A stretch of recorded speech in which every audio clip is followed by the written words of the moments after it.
Mistake number 2, not listening to the prospect.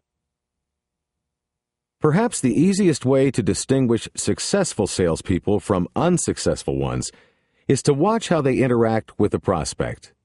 Do they do all the talking, never letting the prospect get a word in edgewise? If so, it's a good bet you're looking at a failure. You must let the prospect speak about himself or herself. The information you'll receive as a result is invaluable.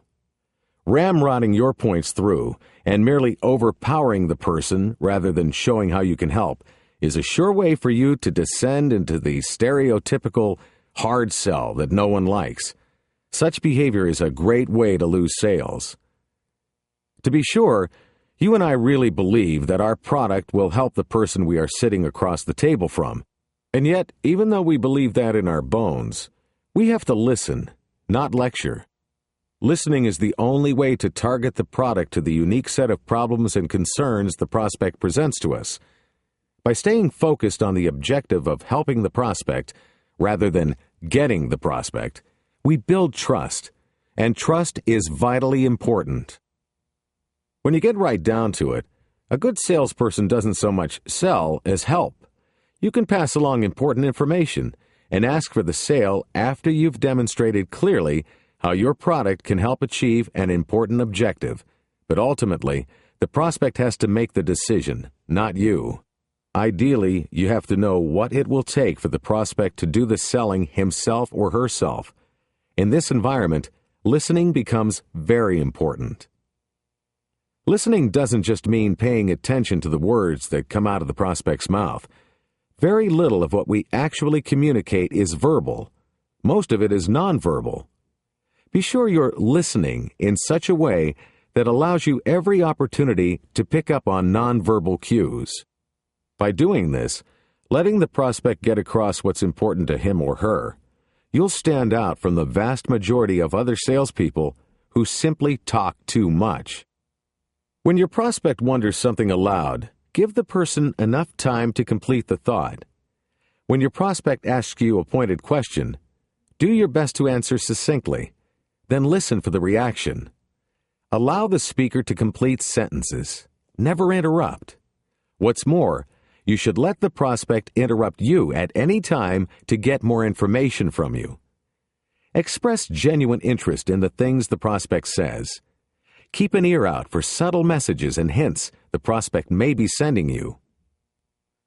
When you do talk or make a presentation, don't drone on. Keep an eye on your prospect to make sure what you're saying is interesting. If it isn't, change gears and start asking questions about the problems the prospect faces. You are probably missing something important. Of course, you should never come across as hostile or combative to the prospect. You probably already know that the first 10 or 15 seconds you spend with a prospect have a major impact on the way the rest of the meeting goes. This is because there is an intangible, feeling-oriented sizing-up phenomenon that occurs early on in any new relationship. Much of who you are and how you are perceived as a communicator, brash or retiring, open or constricted, helpful or manipulative, will be on display in a subtle but crucial manner in the opening moments of your first meeting with someone. Make sure you are sending the messages you want to send. Before the meeting, avoid preoccupations with subjects that have nothing to do with the client. These will carry over even if they never come up in conversation. How do you improve your listening skills? Here's one idea. Always take notes during your meetings with prospects. As we'll see later, this dramatizes your attention and respect for the prospect's needs.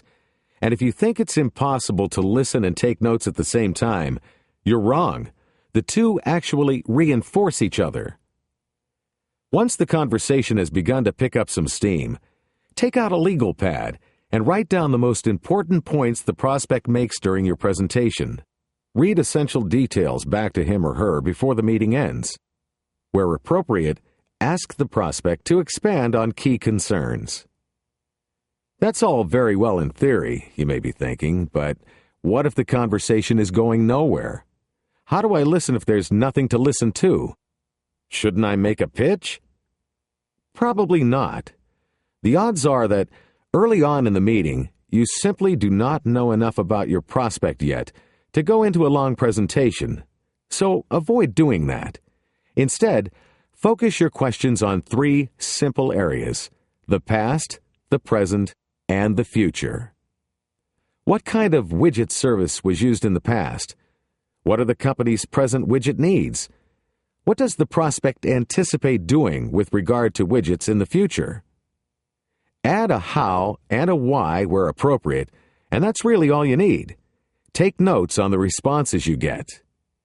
After you re-summarize the points the prospect has made, you may be ready to talk in more detail about exactly what you can do to help solve the prospect's problems. Be sure that you listen first.